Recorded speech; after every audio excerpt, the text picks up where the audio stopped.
Bom dia.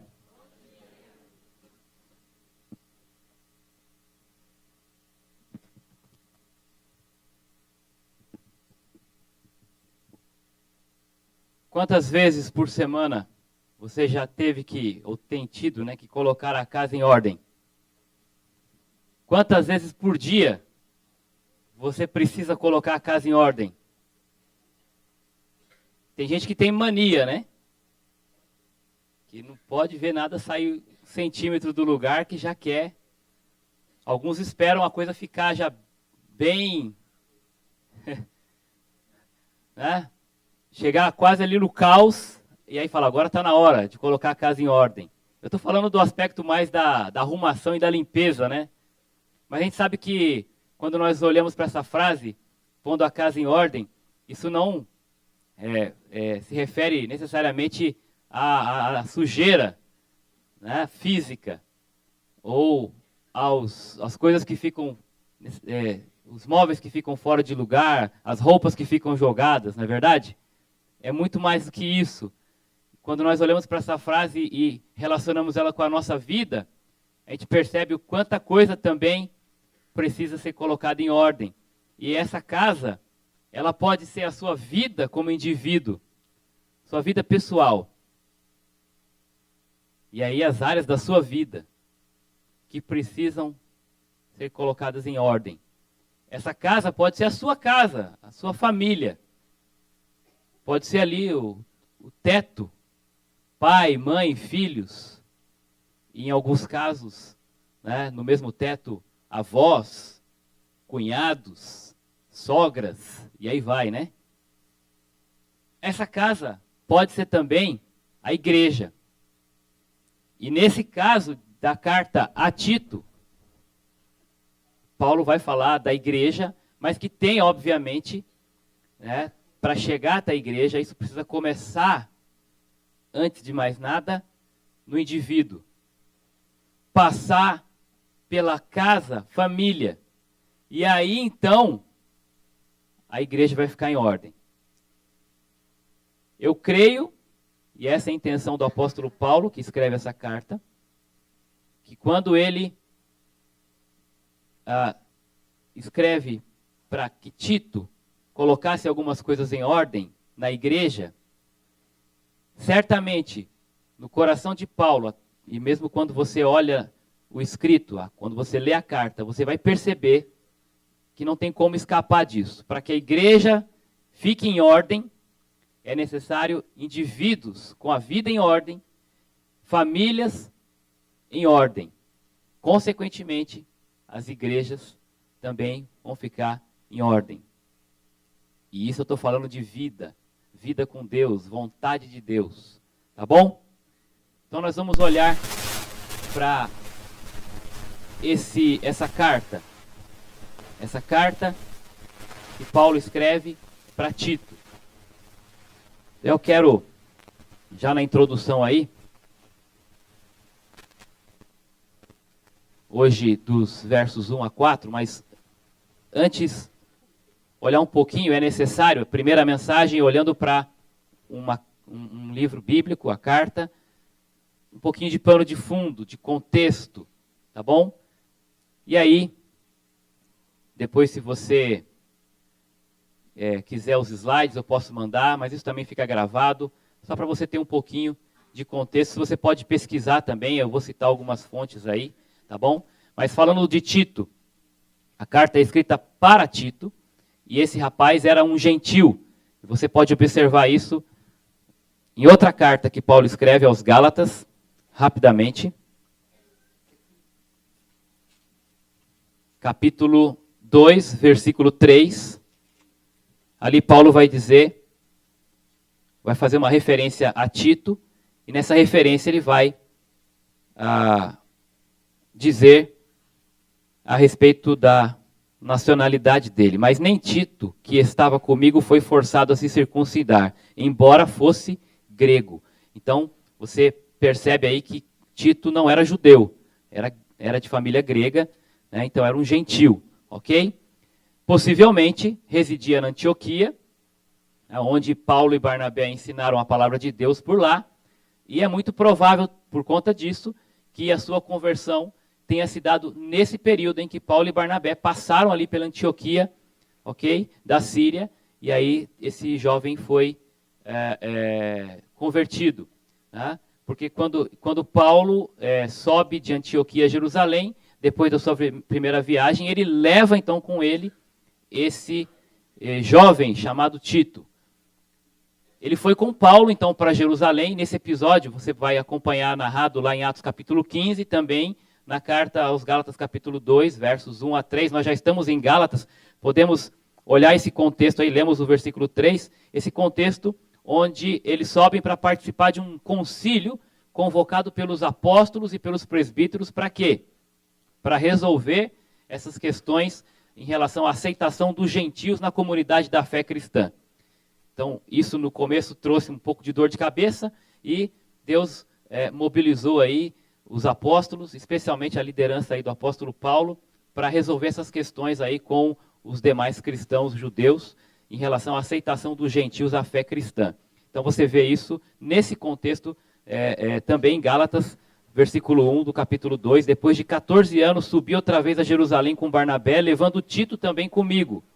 Subi por causa de uma revelação e expus a eles o evangelho que prego entre os gentios, mas em particular aos que pareciam se destacar, para que de algum modo não corresse ou não tivesse corrido inutilmente. E aí ele vai continuar nesse contexto falando que nem mesmo Tito, que estava com ele, foi forçado a se circuncidar. Então já esclarecendo a esses irmãos, fazendo-os entender a respeito da chegada de gentios à fé cristã. Tá bom?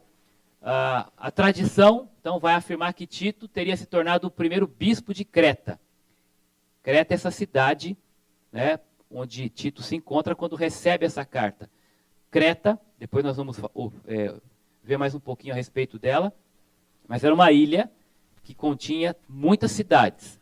E quando essa carta é escrita para Tito, não necessariamente Tito não é pastor de uma igreja específica em Creta. Ele vai pegar essa carta, ele tem feito esse trabalho de ir em cada comunidade cristã espalhada por essa ilha, ler essa carta, apresentar e aplicar os princípios ali, né, que Paulo ordena a respeito da fé cristã, da conduta cristã. Tá bom? Então, Tito vai fazer essa função aí de pastorear esse grande rebanho na ilha de Creta.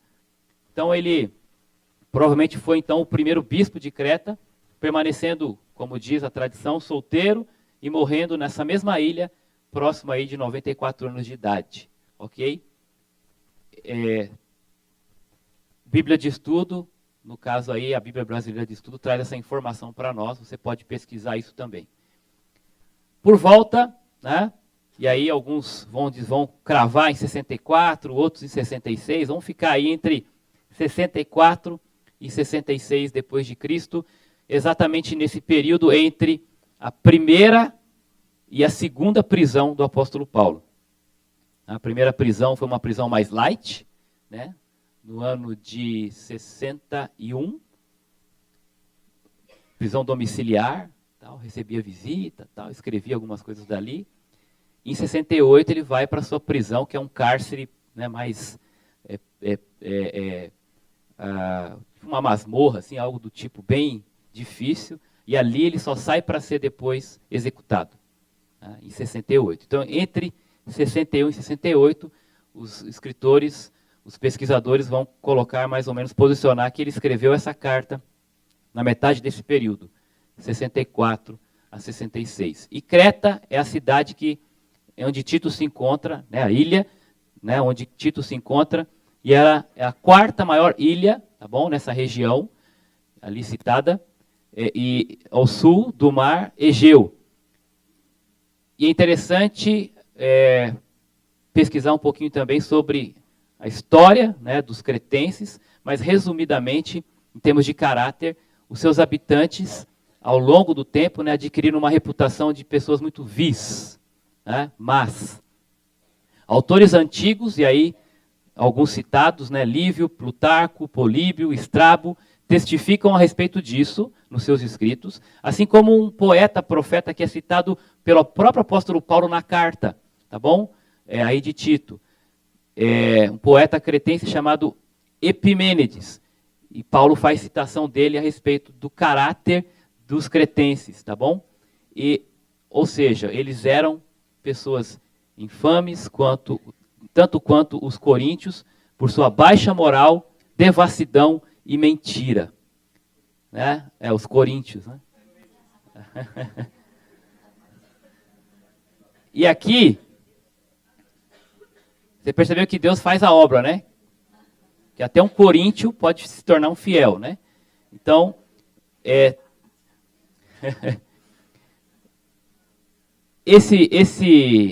para essa cidade que Paulo envia Tito. Né? Deixa Tito ali, nessa ilha, no meio dessa turma aí. Né? Agora, esse pessoal é muito diferente de nós, do ser humano como um todo. Né? Coração do homem corrupto. Né? Uns vão aparentar um pouco mais, vão demonstrar um pouco mais, outros um pouco menos, mas em geral as pessoas são assim. Né? Baixa moral, devassidão e mentira. E até o verbo, né, cretizo, foi criado esse verbo para descrever a questão de mentir e enganar. Isso é no vocabulário dos gregos. Os cretenses também eram um povo violento e amantes de contendas. Né? Então, se tem algo que tira a ordem da casa, é contenda, né? Conflito de interesse, né? Violência de todo tipo. Então, esse tema, acho que ele tem muito a ver com a carta realmente de Tito, pôr a casa em ordem. Então, enquanto nós estudamos essa carta, espero que Deus trabalhe no seu coração e traga à tona áreas da sua vida, primeiro da sua vida. Não pensa antes na igreja, não pensa antes na sua casa, na sua esposa, no seu marido, nos seus filhos, nos seus pais. Pense em você primeiro. O que Deus quer que você coloque em ordem na sua vida, tá bom? E aí, coloque-se à disposição e depois faça uma análise com o seu cônjuge, na sua casa, o que precisa melhorar ali, o que precisa colocar em ordem. E aí, com certeza, né, nós, como líderes da igreja, constantemente fazemos essa avaliação e vamos juntos, né, ao final dessa série, celebrar muita coisa que foi colocada em ordem na nossa vida, na nossa família e na nossa igreja. Amém? E assim vamos crescer juntos, não é melhor? Na verdade, crescer é muito mais fácil quando a gente coloca as coisas em ordem, sobra mais espaço, né? A gente consegue, de maneira mais tranquila, edificar. Tá bom? O propósito, e aí, tirei do livro do professor Carlos Oswaldo, Foco e Desenvolvimento, ele vai dizer que o propósito, então, da carta, escrito por Paulo, é guiar Tito, esse jovem pastor, né, no papel de levar essa igreja cretense à maturidade por meio de desenvolvimento de liderança e promoção de um estilo de vida condizente com a doutrina. Então, ele vai trabalhar nestas áreas, ok? A vida condizente com a doutrina e o desenvolvimento de uma liderança, né, para exatamente colocar essa casa em ordem também. Muito bem? Então é isso aí. Provavelmente esse pessoal, como é que esse pessoal conheceu a fé? Como é que os cretenses conheceram a fé cristã? Né? Porque quando Paulo chega lá, já tem gente convertida. Isso muito provavelmente, né, quando esse pessoal veio lá em Atos, né, quando é narrado em Atos capítulo 2, a conversão de muita gente ali na pregação de Pedro, se vocês perceberem naquele contexto, vocês vão ler que ali, no meio de tanta gente, haviam cretenses. Provavelmente esse pessoal se converteu ali, em Jerusalém, voltou para sua casa, né, para suas cidades, e ali então iniciaram comunidades cristãs. E quando Paulo chega ali, né, ele percebe essa necessidade de ajustar certas coisas ali, por causa dos judaizantes, gente que estava atrapalhando o crescimento desses irmãos, confundindo, colocando coisas ali no meio da pureza do evangelho, né, em relação a heresias, e Paulo então leva Tito para lá para ajustar tudo isso, colocar essa casa em ordem. E aí nós vamos olhar então para esse dentro desse contexto, hoje, essa introdução, versos 1 até o 4. Vamos ler ali. Paulo, servo de Deus e apóstolo de Jesus Cristo, para conduzir os eleitos de Deus à fé e ao pleno conhecimento da verdade que leva à piedade, na esperança da vida eterna, a qual Deus, que não pode mentir, prometeu antes dos tempos eternos e no tempo próprio manifestou sua palavra mediante a pregação que me foi confiada, segundo a ordem de Deus nosso Salvador, a Tito, meu verdadeiro filho na fé, que nos é comum. Graça e paz da parte de Deus, Pai de Cristo Jesus, nosso Salvador. Essa é a introdução da carta e nós estamos propondo que dentro desse tema, o apóstolo Paulo, e agora a ênfase na pessoa do apóstolo Paulo, ele vai escrever e vai falar para Tito aqui que ele está a serviço do dono. O dono da casa quem é? O dono da minha vida, o dono da minha família, o dono da igreja, o dono do mundo, quer você queira, quer não, é Deus. Paulo reconhece isso e ele vai escrever para Tito, alertando a respeito de o que o dono da casa quer que seja feito com a casa que é dele. Como deve proceder, como deve conduzir, o que deve ser dito, o que deve ser feito, o que deve ser abandonado. A vontade a serviço do dono. Paulo, então, se coloca dessa maneira. E aí eu quero olhar dentro desta introdução 3 elementos do serviço cristão. O primeiro deles é a posição que nós fomos colocados como crentes. A posição que Paulo se apresenta aqui, mas que de certa forma também é uma posição que envolve todo e qualquer cristão. Ao mesmo tempo, versículos 1 e verso 3, Paulo se apresenta como, ali no comecinho, como servo e apóstolo, ou seja, dois extremos aí, aparentemente, do serviço, modesto como um escravo. E a palavra servo ali, traduzida como servo, ela é literalmente escravo. Paulo se apresenta como escravo de Deus. E é muito interessante olhar para essa apresentação de Paulo, porque dentro da própria carta ele vai ter uma palavra a dizer aos escravos. Haviam escravos naquela época. E Paulo vai falar para escravos, como eles devem se comportar. Paulo vai falar isso lá no capítulo 2, no versículo 9. Exorta aos servos ou aos escravos para que sejam submissos aos seus senhores, em tudo, agradando-os sem reclamar. A maneira como aqueles escravos deveriam trabalhar para seus senhores, sendo submissos sem reclamar. Afinal de contas, nós estamos a serviço do dono, não é verdade? Então, mesmo naquela época, ainda de forma legítima, o escravo tinha que entender que ele deveria trabalhar sem reclamar e sendo submisso. E Paulo se apresenta como escravo de Deus, servo de Deus, a serviço desse dono, sem reclamar, sendo submisso, modesto como um escravo. Por outro lado, ele vai dizer que ele também é apóstolo. E esse termo, ele é importantíssimo aqui também. Porque da mesma forma que ele se apresenta como servo, e vai alertar aqueles irmãos, como o alerta também é para todos nós, que nós estamos a serviço do dono, que nós não estamos na igreja do Senhor para impor o nosso querer, os nossos gostos. Nós estamos para cumprir a vontade dele. E talvez você pense, puxa pastor, eu pensei que quando me converti, eu tivesse me tornado livre, porque eu até canto aqui, sou livre, É uma verdade, sim. Nós fomos libertos de nós mesmos, E fomos libertos do pecado, do nosso ego. O pecado não mais terá domínio sobre vós. Essa é a palavra para aquele que tem Jesus como Salvador da sua vida. Fomos libertos da condenação que o pecado traz. Libertos do inferno. Isso é uma grande maravilha de Deus para nós. Porém, Porém, não tem como ser completamente livre. Ou você é escravo da carne, ou você é escravo do espírito.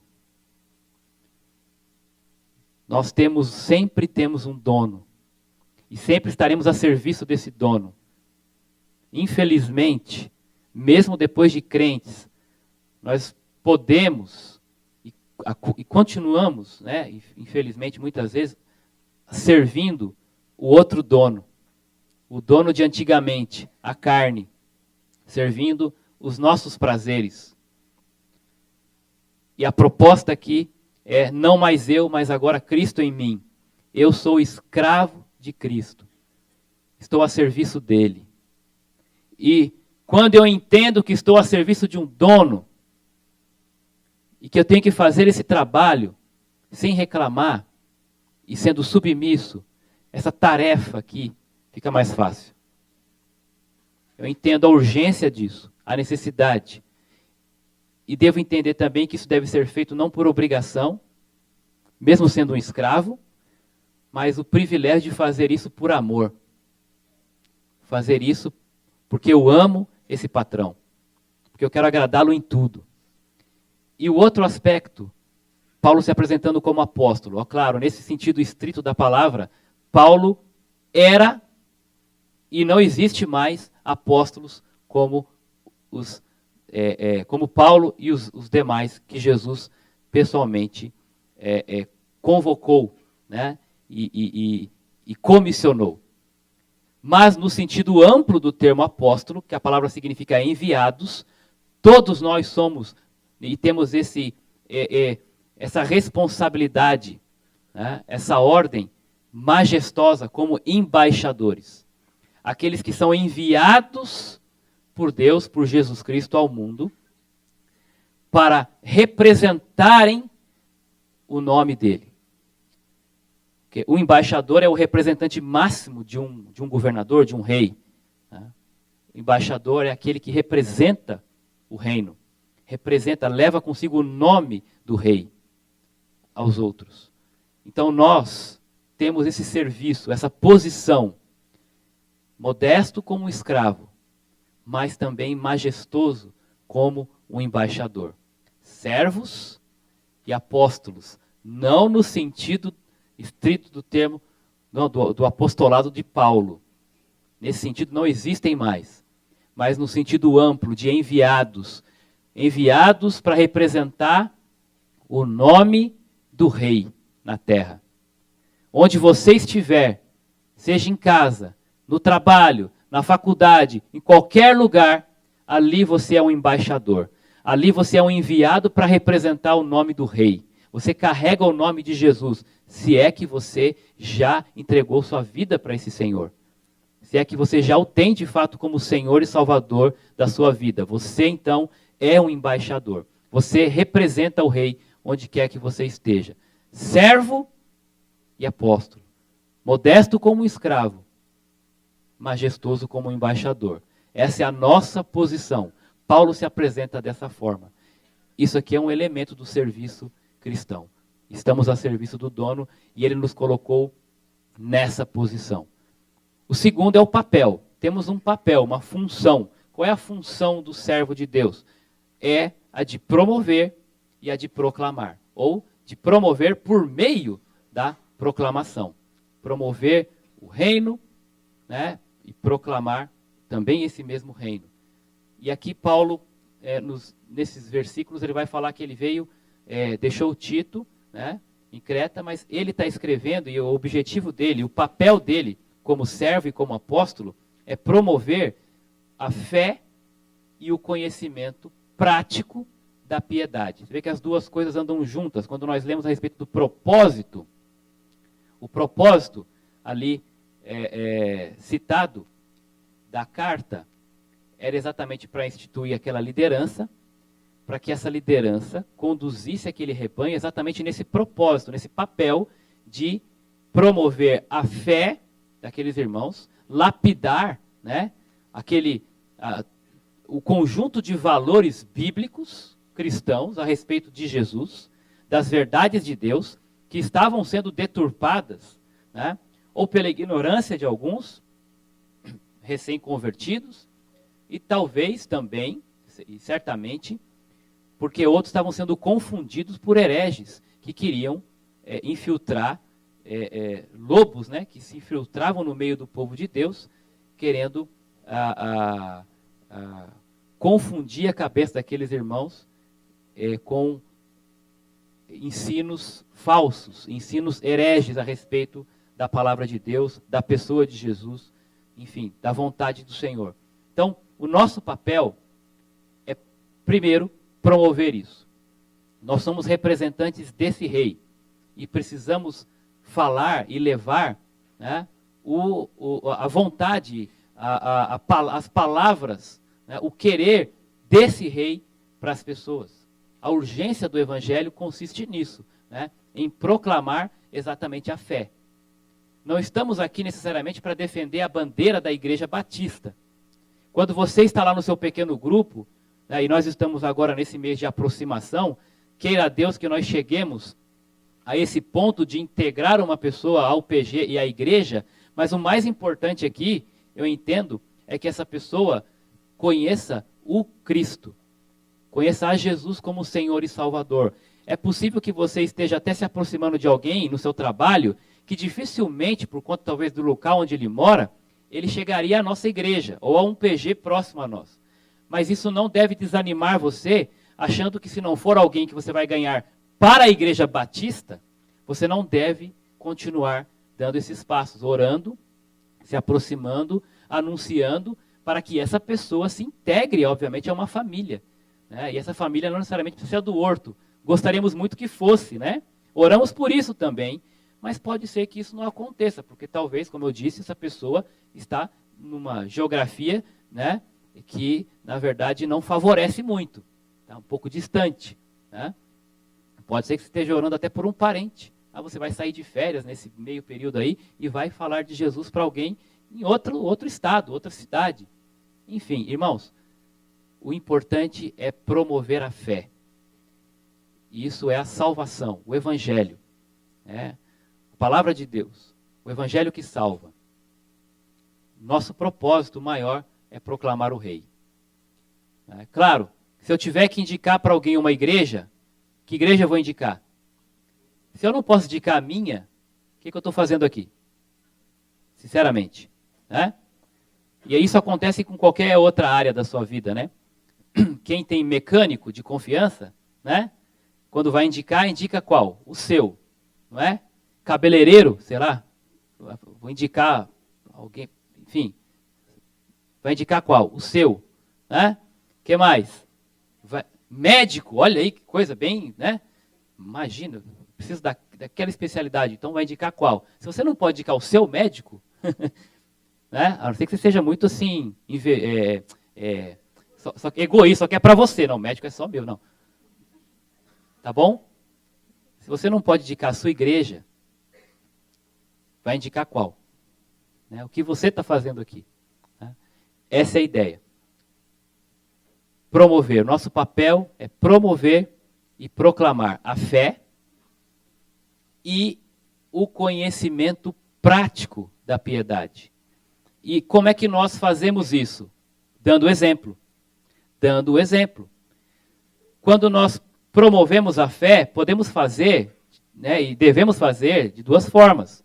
Falando, proclamando, né, ensinando ali, mas também nós promovemos à medida em que as pessoas olham para a nossa vida, olham para a nossa família, olham para a nossa igreja e percebem na prática como funciona a vida cristã.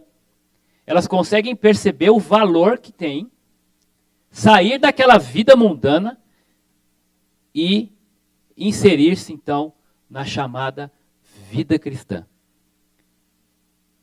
Eu quero acreditar e agradecer a Deus que muitos de vocês estão aqui hoje, claro, primeiramente pela soberania, pela graça, pela misericórdia do Senhor, mas que permitiu que vocês observassem exemplos, talvez daqui de dentro mesmo, e dissessem para si, olha, eu gostaria de conhecer aquela comunidade, eu gostaria de entender o que acontece ali.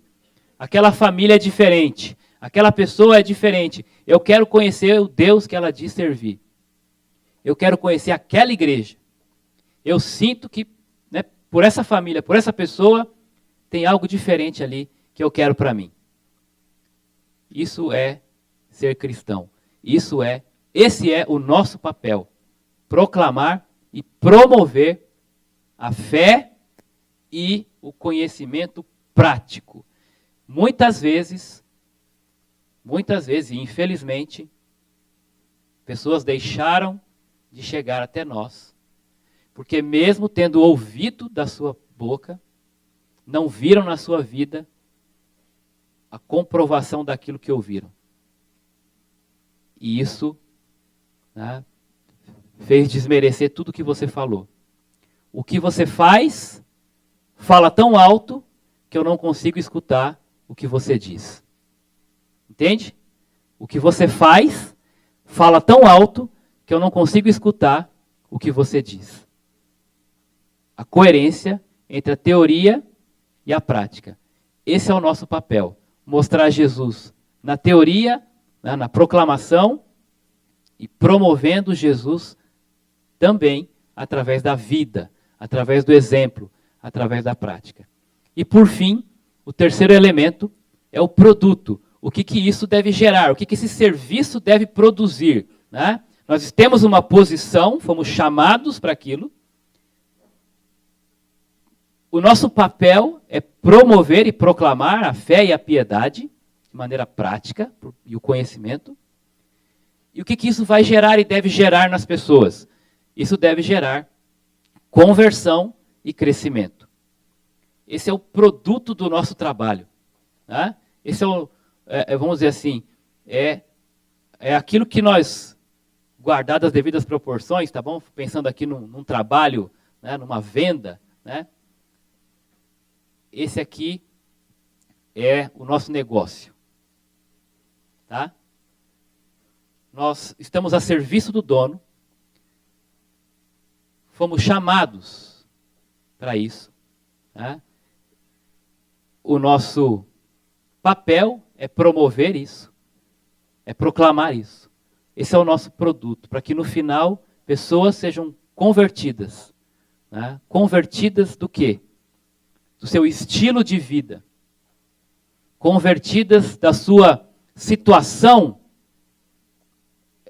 de condenação para uma outra situação agora, de vida eterna.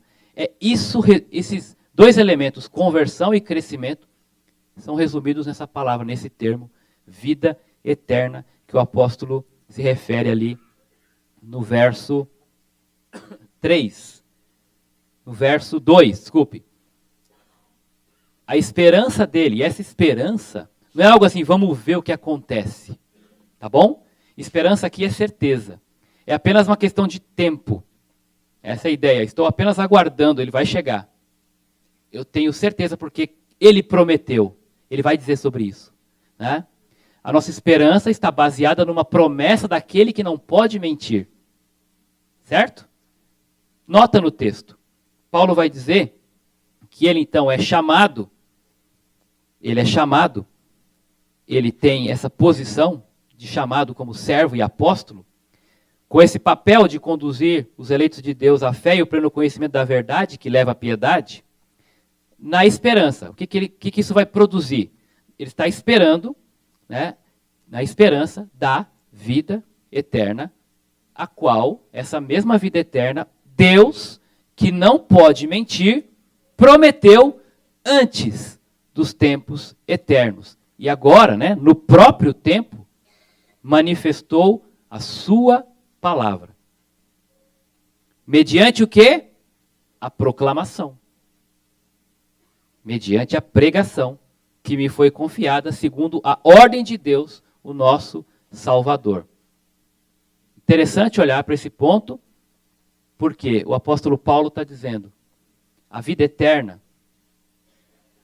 esse é o produto, né, do nosso serviço. Agora, Deus, aquele que não pode mentir, ele preparou isso antes, né, antes, o termo ele é bem forte aqui, né? Antes dos tempos eternos. O que é isso?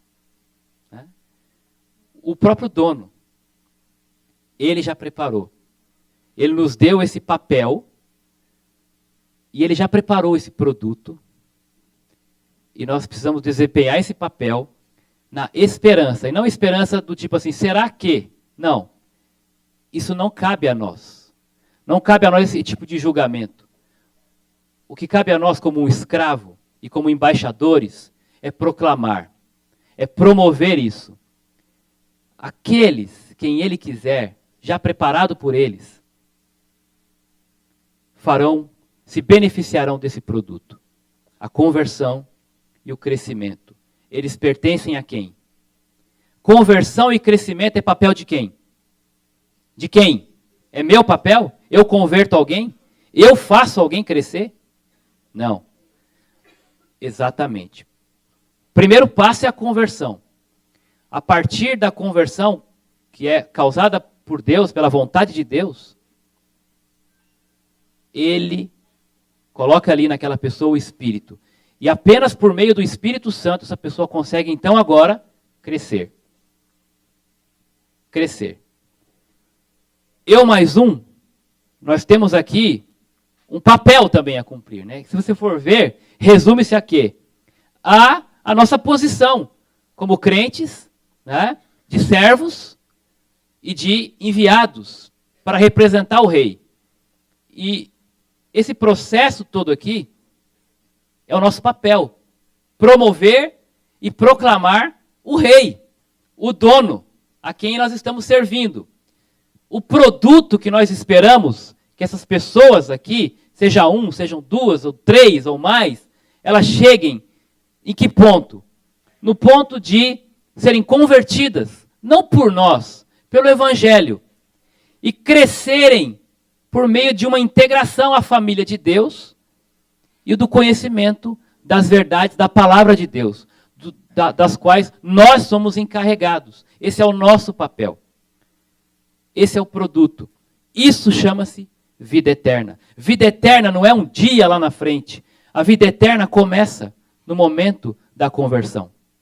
E ela continua. Ela tem esse aspecto definitivo que ninguém tira mais, mas ela tem esse aspecto progressivo da santificação, do crescimento, dia após dia, crescendo na vida, ou através da vida do próprio Deus em nós. Porque a vida eterna, ela nada mais é do que a vida de Deus em nós. Porque, em termos de conceito, eterno só tem um. Quem é? Eu não sou eterno, você não é eterno. Você é infinito. Ou seja, você não vai ter fim. Mas todo mundo aqui teve um começo. Certo? Todo mundo aqui teve um começo. Entendendo isso? Então, infinito é diferente de eterno. Infinito tem um começo. Não vai ter fim. E mesmo os incrédulos, aqueles que não crerem em Jesus, eles também não terão fim. Só que eles passarão o restante, né, esse restante desse ponto de início até a infinitude, no inferno. Para o crente, esse infinito é o céu. Eterno é o Pai. E quando nós aceitamos e quando nós entregamos nossa vida para Jesus, nós passamos a participar da vida de Deus. Por isso é dito que nós temos a vida eterna. Esse é o nosso papel para que esse produto, né, ele seja real na vida daqueles a quem Deus nos enviou para proclamar, para promover, dentro da posição que nós temos de servos e de enviados para proclamar e para promover. Representantes do rei, a serviço do dono, para pôr a casa em ordem. Agora, você não vai poder e não vai conseguir fazer isso, se isso não começar primeiro na sua vida. Vamos falar juntos, para terminar, 3 elementos do serviço cristão. Primeiro, a nossa posição, papel e produto. Tem que entender isso para servir o dono, que você tem uma posição, você foi chamado para isso, tá bom? Você foi chamado para isso. cada um aqui segue na vida secular a carreira que quer, né? Uns estão estudando para engenheiro, outro para medicina, outro para advogado, outro querem ser jogador de futebol, certo? E aí você tem uma carreira para seguir nesse sentido aí. Na vida cristã só tem uma carreira, né? Só tem uma profissão, uma posição. Servos, embaixadores, ok? Não dá para escolher outra vida. E com base nisso, um papel: promover e proclamar o rei, o dono. E o produto disso, do nosso serviço, deve ser um só: conversão e o crescimento. Na posição, modestos como escravos, majestoso como embaixadores. No papel, promover e proclamar. E o produto, conversão e o crescimento. Quero orar com você agora. Baixe sua cabeça, feche seus olhos. Espero que você tenha entendido esses elementos do serviço cristão, entendido que você, se já entregou sua vida para Jesus, você tem uma posição. Deus te colocou como servo. Deus te colocou como embaixador, como aquele que é o representante do rei, do dono. E isso deve fazer a diferença e deve, talvez, se você já não tem feito isso ainda, mudar a sua perspectiva de vida. Você não está crente no Senhor Jesus. Você não está aqui nessa terra para construir o teu império. Você não está aqui para viver em função da posição que você imaginou para a sua vida, mas da posição a qual Deus te colocou, Jesus te colocou, servo e embaixador. Segundo, diante disso você tem um papel, e esse papel é promover e proclamar o rei, o dono, a fé e o conhecimento prático da piedade, por meio das palavras, da proclamação, por meio da sua vida, do seu exemplo, da sua família, da sua igreja. Você é responsável por isso, esse é o seu papel.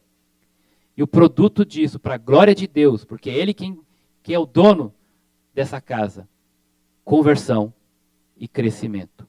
Peça ao Senhor para te ajudar nesse processo, para entender o seu papel, para entender a sua posição, na esperança do Deus que não pode mentir, que prometeu para nós a vida eterna para aqueles que crerem. Senhor, me usa. Ora ao Senhor agora, me usa, Senhor. Me usa para entender a posição que o Senhor me colocou, para servir o Senhor. Me usa para promover e proclamar a fé e a piedade, o conhecimento na prática. E Senhor, obrigado, porque essa esperança o Senhor prometeu, o Senhor não pode mentir. Pessoas vão se converter, pessoas vão crescer por meio desse serviço. Serviço glorioso ao Senhor. E toda a glória seja dada a Ti. Vamos adorar o nosso Deus com um louvor para terminar.